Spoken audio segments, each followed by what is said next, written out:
به هبرا آزاد ببن جنجان إيرا راديو تنكي كلا جمهورية آزادية جني عالمي كردستان بيروز دكن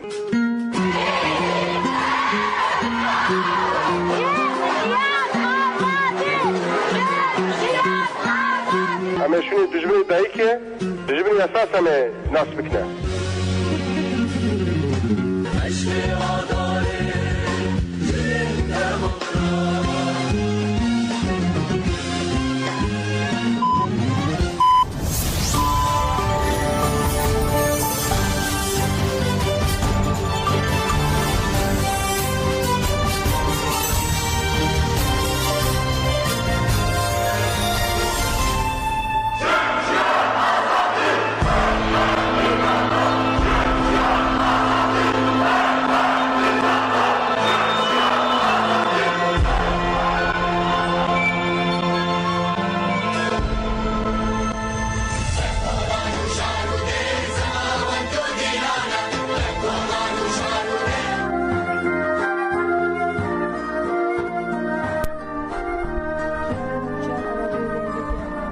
ایرو 8 آذار 2024 اینی لبروکسل ساعت 8 لامده ایرو روژا جنیه روژا برخودان و تکوشینه بنوچین سرکه ام بوره بن بره خو بدن قادان و جوشا جنان را گینن ام نهدس به نوچین خدکن بره گدار نیجا بالافرین شهرین دولتا ترکونده گند بمبا باران کرن دو گندی هاتن شهید کرن چاپکنین هرمی راگان دو بالافرین شهرین دولت ترک آداگی کر ورسی بهی گنده بابوله بمبا باران کرد دو گندی جی شهید کرن همان چاپکنین گود گنده بابوله گریدای ناحیه شلادیزه و لقاده که گری داقیه گندیان دستشان کردن که انجام بمباران بالافرین دولت ترک آداگی کرده گندیان بناوی سعید مبارک و آراز فرج هاتن شهید کردن کره سایت مبارک جی بکرانی پرینداکیه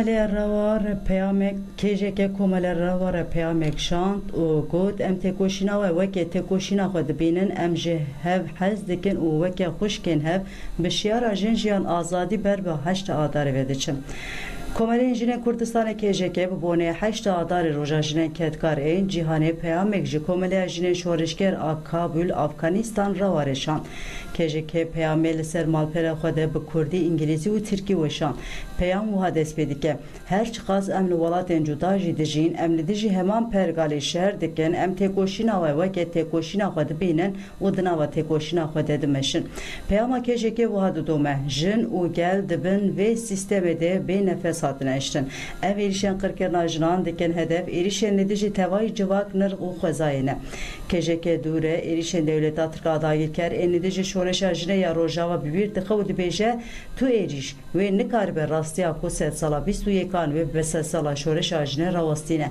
ام و هم د تکوشینا خوده هم جد تکوشینا و د بینه و که خوشکن وین کو بجوشا ام بجنجان آزادی بر به شورش اجنان و دچن 8 آذار پیشوازی دکن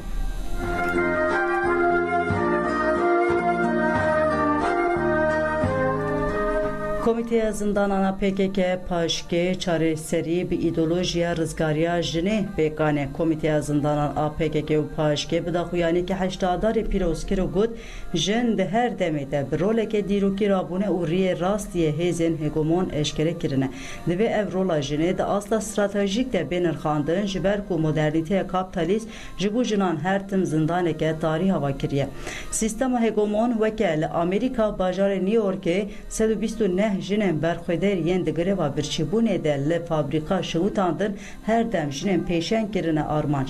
Lê jinan berxwedana 129 jinan kirin meşaleya azadiya têkoşînê. Îrojê ev têkoşîn bi pêşengtiya tevgera azadiya jinên Kurdistanê gihaya lûtkeya herî jor. Rêbertî di 8 Adarê de 1998 de ragihand ku enerjiya jinê ku di 8 Adarê de hate nîşandan tu kes dikare asteng bike. İdeolojiya me ya rizgariya jinê li dijî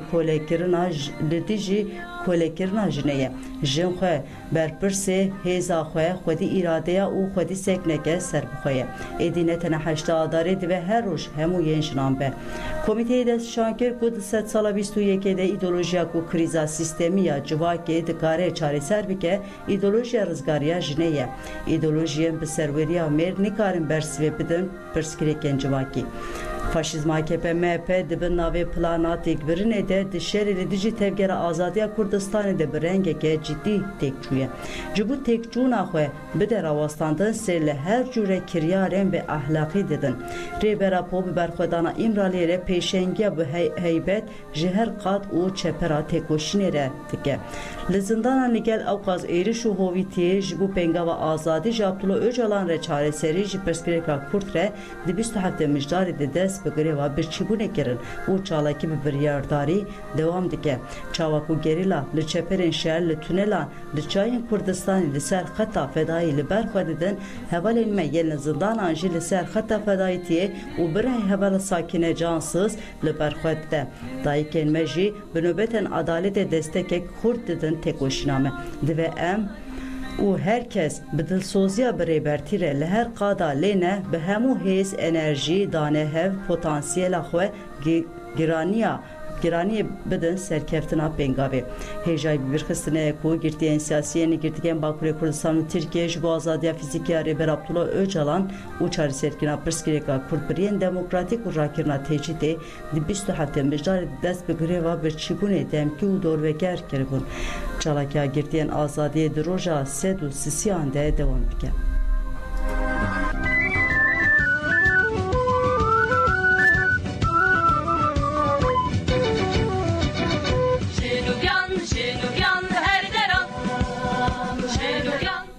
Bi pêşengtiya rêxistina jinên azadiya Kurdistanê rijak bû boniya pîrozkirina 8 Adarê roja jinên ketkar êh cîhanê bi beşdariya jinên gundên deverê û jinên deverên dinyên Kurdistanê hat didarxistin. Bernameya pîrozbahiyê gelek bi coş derbas bû. برخۆدان بوو بە کولتورێکی نەدۆڕاوی ژن و دایکی باشوور گەلی قەندیلمان بە تایبەتی ژنان دەیان ساڵە بەرەنگاری زوڵمی دەوڵەتە خاوەن سەروەرەکان بوونەتەوە و نەکوڕنووشیان بردووە نەتەسلیم بوون وەبوون بە ئازاترین نوێنەرایەتی پرەنسیپی نیشتیمانپەروەری کە بنەچەیترین پرەنسیپی ژیانن. لەلایەن ژنانی قەندیلەوە نیشاندرا کە سەرەڕای هەموو هێرشەکان گوندەکانیان چۆڵ ناکەن. شۆڕشی باشوور شۆڕشێکی ژنانە بە پێچەوانەی ئیرادەی سەرۆک ئاپۆ ئەقڵیەتی پیاوسالاری ئەوەیە لە ژنانی خۆڕاگری و تێکۆشان و دەسەڵاتی ڕێکخرا و دەترسا و هەمیشە وەک مەترسیەک بۆ دەسەڵاتی خۆی دەیان بینی. فەدەکە کە بڕیارە چارەسەر بۆ ئەم کێشانە بەرهەم بهێنێت سیاسەتە پەیڕەو دەکات کە بە قەدەغەکردنی بڵاوکردنەوەی هەواڵی تونند و تیژی دژی ژنان شەرعیەت بە کۆمەڵ کوژیەکانی ژنان دەدات وەک کەژەکە بە بۆنەی 8 مارس وەک ڕێبەر ئاپۆ ڕایگەیان بانگشتی هەموو ژنانی قەندیل و باشوور دەکەین کە خەباتمان بەرز بکەینەوە بۆ ئەوەی نەک تەنها ڕۆژێک بەڵکو هەموو ڕۆژەکان ڕۆژی ژنان بێت و بە جۆش و خرۆشی 8 ئازار داواتان لێ دەکەین هەموو ڕۆژێک بکەنە ڕۆژی خۆڕاگری و خەبات لە دژی خیانەتی پارتی دیموکراتی کوردستان.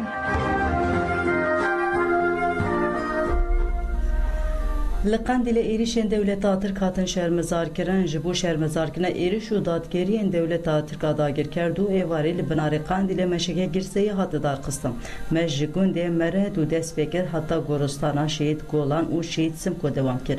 Pişre li goristana Şehîd Golan û Şehîd Simko li ser navê Metsagel ya binarê Qandîlê Hemed Emîn Xıdır Axivî got dagirker dixwazin her çar parçeyên Kurdistanê têk bibinin hikûmeta Herêma Kurdistanê jî li emberê vê pêdengiyê zarokên me bi salan bûne qurbaniyên dagirkeran. Lê gelê me her tim lêheng û berxwedê re em bi 10,000 şehîdên din jî bidin, em ê dev jî bernedin û her tim ax welatê xwe biparêzin. Hemed Emîn Xidr di dawiyê de wiha axivî. Em careke din soza xwe dubare dikin ku welatê xwe ji destê dijmin û xayînan rizgar bikin. Li hinek alî bûne xizmetkarên dijminan. Em bi saya xwîna şehîdan niha li birin. Meş bi danîna çelengan li ser gorê şehîdan û berskirina duruşmeyên şehîd namirin bi dawî bû.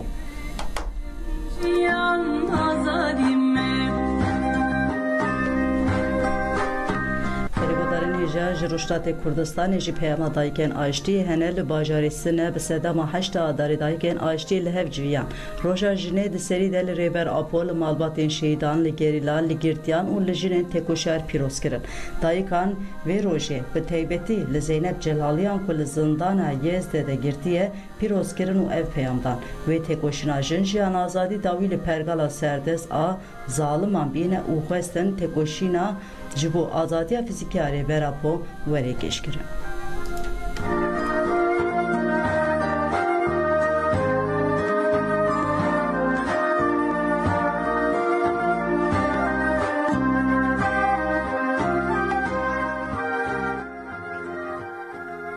Em haberê xwe bidin.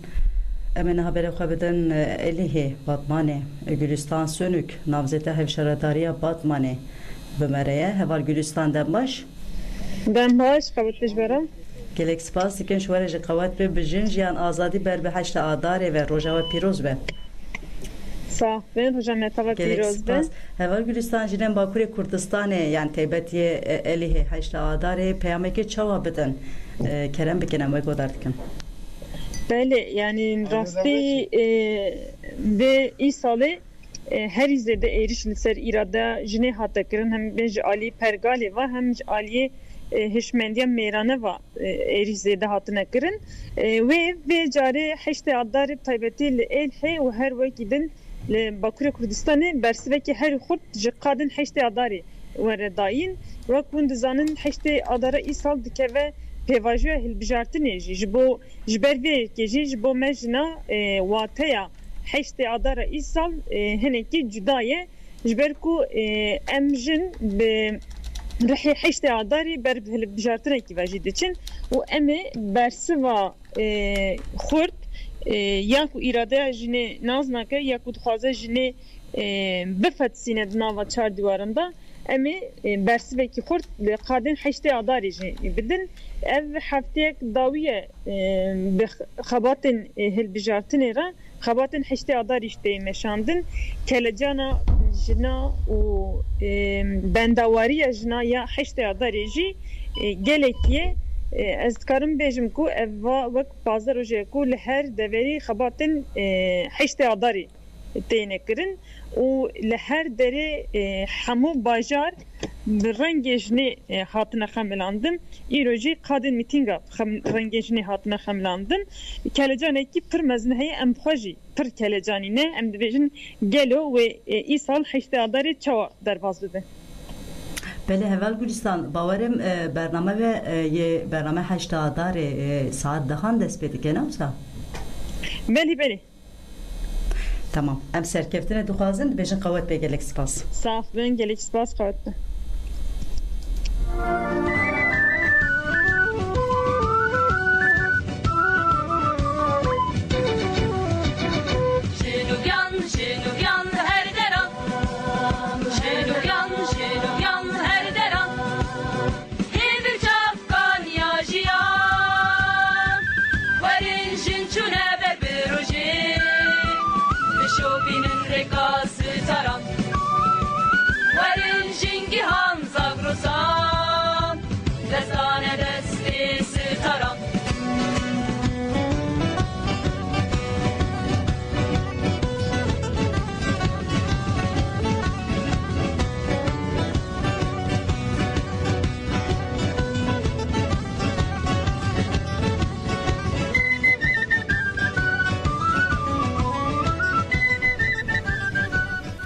Jinin raperine gotin divêjin bihêz û morala xwe li dijî hemû cürên zilmê têkoşînê bikin.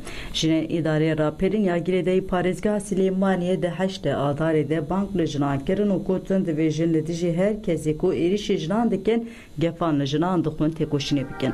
Jina binavê Sêwê Xidir behsa tundiya li ser jinan kir û got li Başûrê Kurdistanê her roj bi hezaran pirsgirêk li ser jinan tê ferskirin, caran êşa jinan digihî ji wê astê ku xwe dikujin û xwe dişewitînin. Jin ji aliyê mêran ve tên kuştin û berê jî li wan tê kirin. Divê jin bi moral û hêza xwe hewl bidin van astengiyan derbas bikin û bîna xwe radestî vê zihniyeta qirêj nekin. Divê jin bigîjin astekê ku hêza xwe bikar bînin da ku tu kes dikaribe xwe li ser jinan ferz bike û zirarê bide wan. Yekane çareseriya nekîştina tundiya li ser jinê ev e. Divê jin bi duruşma jin jiyan azadî bi hêza xwe li hemberî her kesê ku êrişî wan dikin rawastin û têkoşînê bikin. Di dawiyê de Sêwê Xidir got jin bi hêza xwe dikarin vê pergalê bi ser bixîne. Divê jin li hemberî her tundiyê bibiniyek û bi hev re têkoşînê bikin.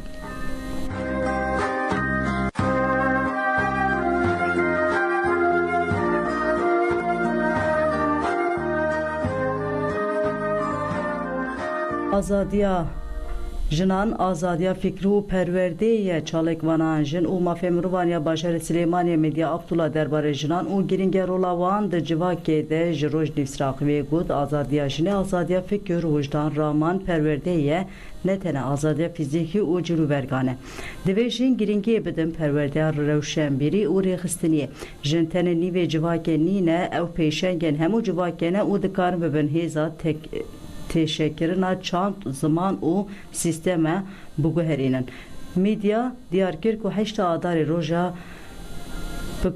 roja birîna çalakî û têkoşîna salekî ya jinan û plan û pêştebirînên çalakiyên sala bêye. Ji bo wê jî divê jin xwe aboriyeke berhemdar û xweser be û di hemû qadên jiyanê de girîngiyê bide perwerde û xwedîxistinkirinê. Eger em nexwedî stemeke xweser bin em nikarin li mafên xwe xwedî derbikevin. Desthilatdarên Kurd jî ji çanda xwe ya dîr û kultûrên mîna dijmin nêzîkî jinan dibe. Rêber Abdullah Öcalan rênîşanî jinan da û kirin pêşeng lewma zanebûn têgihîştin û birêxistina jin dikarin jin bi saya mêr derkevin û serkeftinê bi dest bixin.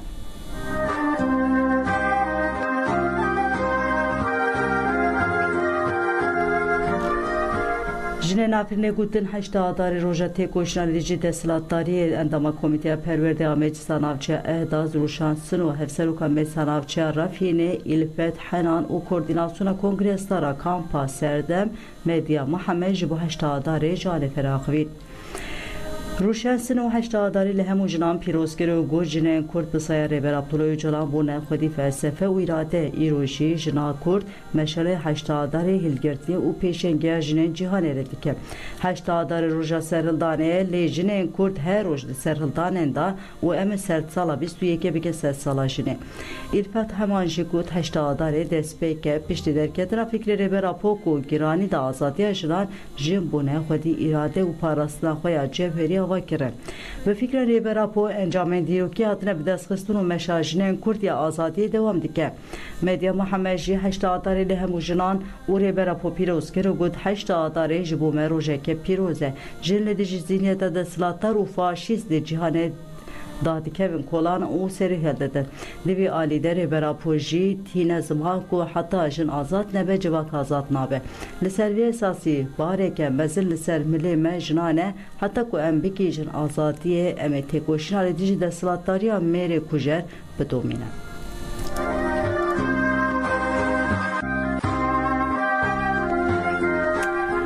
Pelegodarê Nejad di dorê de dosyayek me heye sed sala 21 sed sala jinê ye ev penase tîmî tê bikaranîn baş e çi dibe sedem ku jin rabin ser xwe vê sed salê bikin sed sala jinê. Dosyayek me heye em li hev dû re godar bikin.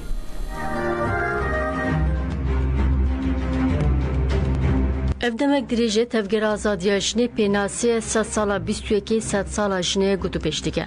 ev gotin li gelek waran de deng veda. Bu sedem tekuşna jine bilind bibe. Leze bide xabatên avakirina pergala alternatif ya ku yek ji xabatên xweser û taybet a jine û tevgerewe.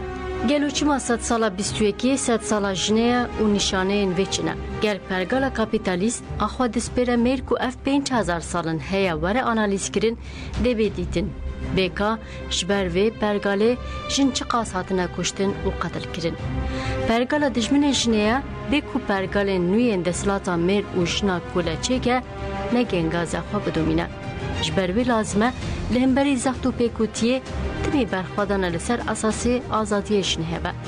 Bilindbûna milîtarîzmê ji bütçeya ji bo şertê ve qetanin diyar dibe. 2019 li cîhanê yek bêhnûk 917 trilyon ji bo şer hatiye ve qetandı. Ev jî nîşan dide di sed sala 21 de şer xwazî çi qas bilind bûye. Têgotin di sed sala 20 di şeran de di navbera 136 milyon û 148 milyon kes hatine kuştin. Lê nayê zanîn bêka di vê sê çayreka sed sala 22 de ku şerê cîhanê sêyemîn heye çi qas mirov hatine kuştin. Lê em baş dizanin yê herî zêde ji vî şerê ji pergala xwe li ser zextê xweyî dike herî zêde jin û zarok pandûr dibin. Pergala kapitalizmê bi talankirina xwezayê, bi çewsandina jinê, bi serkûtkirina çanda civakiya berxwedên, bi mijandina keda ketkaran xwexweyî dike berbelav dibe. Ev krîz û xeyranên netewdewlet û desthilat dafirîne sermaye kurevî zêdetir bi hêsanî berbelav dibe. Civakên li hemberî netewdewletan li berxwe didin têne qirkirin. Bi polîtikayên bijavtinê serjimarî kêm dibe. Fuhuş, bikarina tiryakê, jana dijîtal, sîxurî, bêkarî, xizanî zêde dibe. Bi van rê û rêbazan civak têne teslîm girtin. Ji bo malbata xwe dispêre pergala bavek salar bê parastin, kûrtaş tê qedexe kirin. Bi vê dixwazin zexta li ser bedena jinê zêde bikin. Zarok anîn zêdetir teşvîk bibe, ev ji yek ji polîtikayên faşîzmê ne. Çanda tecavüzê, şiddet, kulekirin, êrîş û kuştin bi destê artêş, çeteyên paramilîter û polîsan çê dibin ku girêdayî dagîrkirina xakê ye û ev yek bi plan çêdibe. Di şerê dema şerê cîhanê yekî de dewleta Tirk li hemberî Ermenî, Asûrî Sûriyan û Kurdan heman polîtika meşan. Komkuja Dêrsimê qasî qetilkirina Kurdên Elewî be di heman demê de qetilkirina jinên Kurd e û bi vê rastiyê derbasî dîrokê bû. Di şerê cîhanê duyemîn de naziyan li hemberî jinên Yahûdî, askerên Rûs ên ketin Berlînê li hemberî jinên Alman, di salên heftî de artêşa Pakistanê li hemberî jinên Bangladeşê, artêşa Amerîka li Viyetnamê heman teşkirin. Kampên tecavüzê ava kirin, jin qirkirin. Di salên notî de sirpan tecavüzê bi te hezaran jinên ji Bosna kirin. Li Iraqê di dema rejima Saddam de dema enfalê jinên Kurd û Şîa hatin tecavüz kirin û revandin. Bi vê rê û rêbazê jin kujî hate dumandin. Li Ruanda, Liberya, Sierra Leone'ye di şerên hundirîn de bi 100,000 jin hatin tecavüz kirin û kuştin. Di dîroka nêz de jî Daişê li Şengal, Iraq û Sûrî, Boko Haramê li Afrika bi heman rêbazan jin qirkirin. Dîsa dewleta Tirk a êrişî Bakur û Şilatê Sûrî dike li Efrînê û herêmên dagîrkirine heman polîtikan dimeşîne.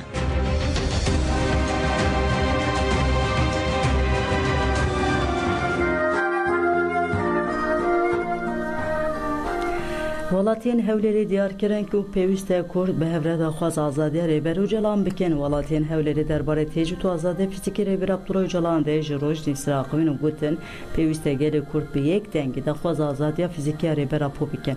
Ji ber ku rêbera po dikare aştiyê pêk bîne û dawî li şer bîne. Welatiyê bi navê Ferhat Mentik diyar kir ku ev de azadiya fîzîkî rêbera po de azadiya xwe dibîne û got ji bo di navbera gelê Kurd û Tirk de pêvajoya aştiyê dest pê bike pêwîst e têcîta li ser rêber Öcalan bêrakirin ji girtîgehê bêberdan. Kilîda çareseriyê rêber Apoye û bi azadiya wî re wê dawî li şer û xwîn rijandinê were. Ferhat Mentik destnîşan kir ku dewleta Tirk mafên gelê Kurd desteser kiriye û di êrişê hemû destkeftiyên Kurdan dike. daxwaza min jî gelê herêmê û tevaya Kurdan ew e ku bi yek girtî daxwaza azadiya fîzîkiya Rêber Abdullah Öcalan bikin. Azadiya Rêber Apo azadiya me ye. Welatiyê bi navê İdris Dibegeyê jî got ez bi dil û can piştgiriya kampanya azadiya fîzîkiya Rêber Abdullah Öcalan dikim. Şermek mezin e ji wan welatên ku tevlî kompleya navneteyî bûn û Rêber Öcalan xistin girtîgehê Şermek mezin e ji bo Kurdan teva ku hemû bi yekrêsî daxwaza azadiya Öcalan nakin. Divê gelê Kurd li benda partiyan nemîne û bi giştî li çar parçeyên Kurdistanê hemû Çîn hemû pêkhatê rabin serpiyan û azadiya Rêber Öcalan mîsoger bikin.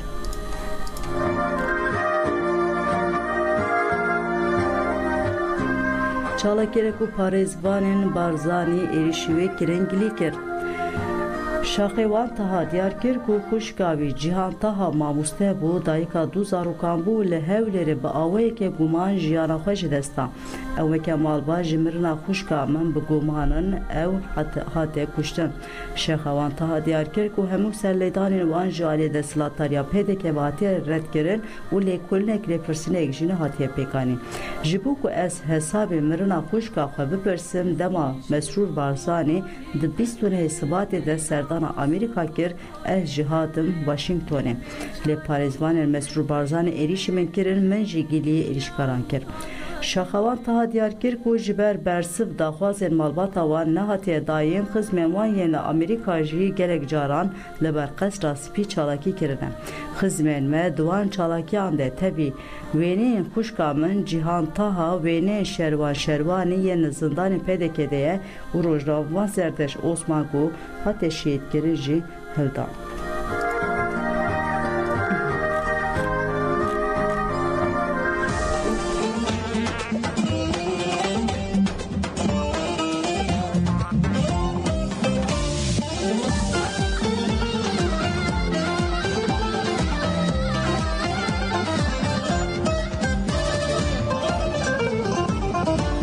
Meydanım şureşkerim Liçyayanım şekerim Serhil bir emcuanım Çincan azadi Serhe azadi Pelegodarên hêja em ê niha berê xwe bidin Şehbayê Ferîde Zade rojnamevan bi me re ye. Heval Ferîde dembaş? Belê dem baş bûye. Gelek spas Heval Ferîde bijin jiyan azadî heşta adarê pîroz be. Sağ em jî heştê adarê li her jinekê li her deverekê pîroz dikin. Belê peyamekê çawa hûne bidin kerem bikin em wê godar dikin. Belê ji xwe li Şehbayê em bêjin şahiya heştê adarê bi meşekê dest pê kir ji xwe gel şahiyê dibin di rûşmeya bi vîna jina azad em ê siyasetên xirkirin dagirkerî tecrîdê têk bibin. Rastî jî bi cûşekî herî mezin jinên Efrînê jinên Şehbayê hemû pêkhateyê ku li herêmê jiyan dikin berê xwe dat vê qadê bi vê îsrarê bi vê vînê ve heştê adarê îsal jî pîroz bikin. Yani peyama wan jî bi hêviya rizgarkirina û azadiya fîzîkî ya Rêber Abdullah Öcalan e lêgel wê jî azadkirina hemû jinan bi taybet jinê ku di deverên dagirkerî de rastî zordariya dagirkeriyê jî tên. Belê Heval Ferîde bawerim destpêkiriye ne çalakê jina? ji xwe gel niha berê xwe dana qadê yani em bêjin hema biçekî din jî wê êrî dest bi programa şahiyê bibe.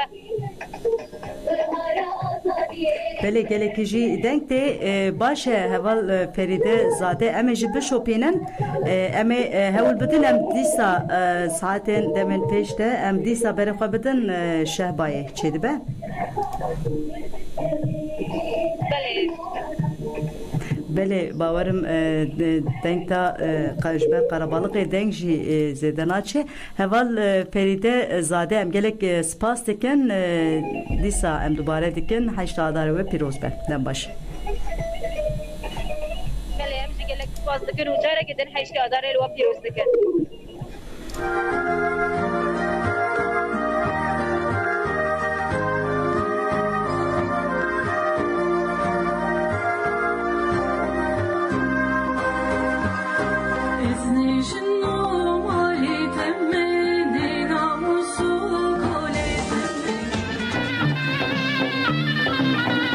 Em em jin paş ve gav nabêjin têde koşin dengê xwe bilind dikin yên bi ser bikevin em jin bixwene Belgodarên êja min hevalş Ferîde jî pirskiribû û şehba anaha sterktivî jî niha weşana zindî ketinê û gelekî dîmenên rengîn heye Qamişlo jî çalakê jina dest pê kiriye û bi hezaran jin li qadê ne û heşta adarê pîroz dikin ê peyam bidin em bi wana bişopînin em ê ji bo re ragihînin hîna van saatan de van kêliyan de bi hezaran jin hat tîjî kirine û bi saatên pêş de bawerim ev ê bibe du qet sê qetin de pere em binûçeyên xwe dawî em li were bêjin û ez ê devrê hevalperî bikim Dadgeha Tirk 4 siyasetmedaran Kurd ve 27 salan ceza kir. Duh li Colemêrgê Dadgeha Cezayê giran hejmar du yazdemîn danîşna siyasetmedaran Kurd hebû hevseroka giştiya HDP'ya berê Figen Yüksek da serokê Rûmetê ya HDP Ertuğrul Kürkçü cigîra hevserokatiya giştiya HDP Aysel Tuğluk û siyasetmedar Namzî Gür Esat Canan Adil Zozani Halil Aksoy û Hüsamettin Zenderlioğlu Duhru Colemêrgê Dadgeha Cezayê giran hejmar dudu hate pêkanî. Parlamenterê BDP yê berê Halil Aksoy ji girtîgeha Marmara û siyasetmedar Namzî Gür jî ji girtîgeha Sincanê biriya sêk pîsê tevlî danîşînê bûn. Siyasetmedar Adil Zozani jî li salona danîşînê amade bû. Piştî parastina şandeya dadgehê bi bahaneyê propagandaya rêxistirê kirine Adil Zozani û Halil Aksoy her yekî bi 7 sal û 6 mehan Aysel Tuğluk û Nazmî Gür jî her yekî bi 6 salan ceza kirin. Esat Canan jî hate berdan.